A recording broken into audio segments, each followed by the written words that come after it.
But Swish, you mentioned, you know, being depressed once you stopped playing.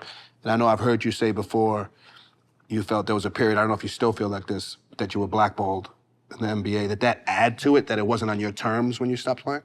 Yeah, for sure, because like, for me, it was like, I'm healthy, I'm capable, and I see the product that's being put out there, and I play against these people every day in workouts and pickup, and everybody knows, like, it's not even... Why do you think you got blackballed?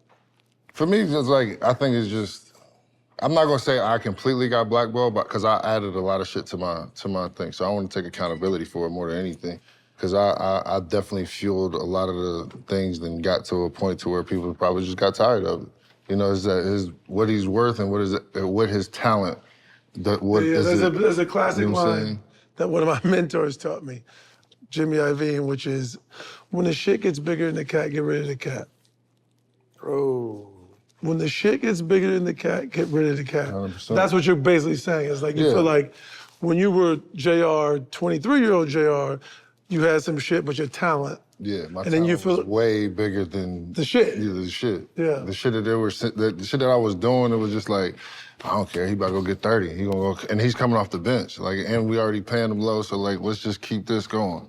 And then once it got to a point where like my name and my what I was saying started holding weight to certain people's ears and started like really rattling feathers, it's like, okay, nah, we going. Do you regret a bunch of the shit that you did? Do you look back on it and go like, damn, I was young, I was crazy, I do, but I don't, because all of it, it's created who I am today and made me so much of a better person to be able to appreciate what I have now and anything that comes my way, because I lived such a fictitious lifestyle for so long. And I didn't realize it. Like, being a professional athlete at 17 and getting thrown money, and all of a sudden you handsome and you driving this and you go here and you go like, bro, like you are awarded a certain lifestyle other people just aren't. And I had this conversation with my boys all the time, and it's like, okay, you riding dirty. Like, okay, there's a difference between you riding dirty and me riding dirty. So when I get pulled over, they're gonna be like, oh, JR, man, come on. You get caught riding dirty, bro, I'm never gonna see you again. I was watching Eddie House this morning. Eddie House actually made a good point. He was like, listen, ain't nobody in the NBA a gangster, because if you were a real gangster, you don't make it to the NBA. No. Because they check your background, they know your family. So we can all pretend this thing, but you're not gonna make it to the NBA if you got like a body on your record or something. Like right. But so there's a lot of that, it seems, of guys that wanna portray that image, right?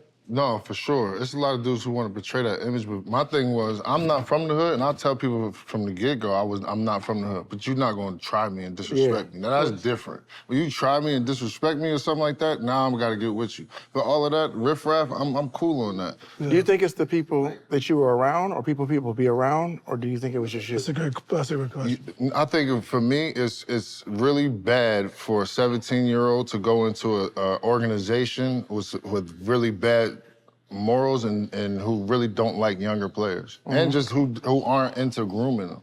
Like, if you're 17, you go to a bad team, I won 18 games my rookie year. You're not really learning how to be a professional. Yeah. You're not really learning what matters. You're really like, you learning from, most of the time, older vets, bitter dudes who made their bread, like, who in the streets. Like, you're not really learning how to be a respectable man opposed to just another athlete. And that's where I relate it to like a person like Ja. At the end of the day, bro, you're gonna stop playing ball. Yeah. We all it happens. I thought of it too. I was 18, 19. You crazy as that old head. I'm gonna be windmilling forever, bro. You gonna stop playing. The ball stops. It's inevitable. Father time is inevitable. And at the end of the day, what's more important than how much money you made, how many championships you won, to me, if somebody can sit there and say you are a respectable man, then that's all I need to hear.